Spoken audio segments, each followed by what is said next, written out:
EU's so-called golden visa programs are under fire today. A new report says such programs are a hotbed for corruption and money laundering schemes.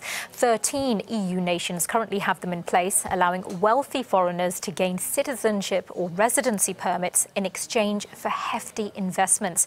Well, Alexis Poulin from Le Monde Moderne is in Paris for us and joins me now for a look at this story and a roundup of our other main EU stories in Talking Europe. Hello to you, Alexis. Thanks for joining us again here on Euronews.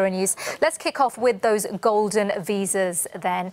Who actually benefits from these, and are they a risk? Well, surely they are. I mean, we've already talked about the scandal of money laundering with the Danske Bank, and it was through the Estonian branch of this bank, and a lot of clients were coming from Russia. Estonia also have an residency permit, and it's the same all over Europe. Malta, and it's always the usual suspect that you find in this scheme where you give this visa with a lump sum of money because these people are investors. Problem is that they come from countries such as Saudi Arabia, Russia, or other, Qatar, and we don't know where the money comes from. And it's an easiest way to actually make sure that European banks are the safest way to do the money laundering with all the legal treatment that is necessary. So surely we have to assess this and change the policy towards these golden visas that are a nonsense if we want to make Europe a safe place for tax avoidance. Let's move on, Alexis, to that major case in France. France's highest court saying that women with faulty breast implants will not have to pay back the compensation that they were owed. What can you tell us about this case, and why is it so important?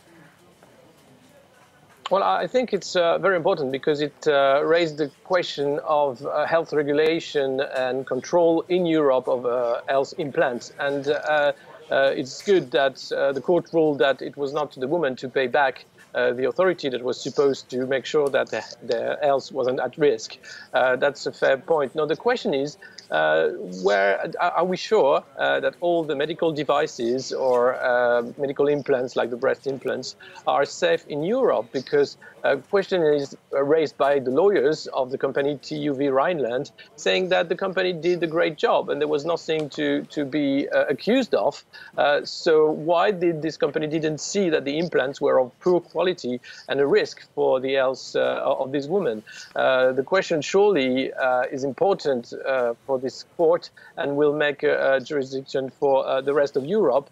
And now the question is, what can we do to make sure that any medical device is sure for all of us in Europe?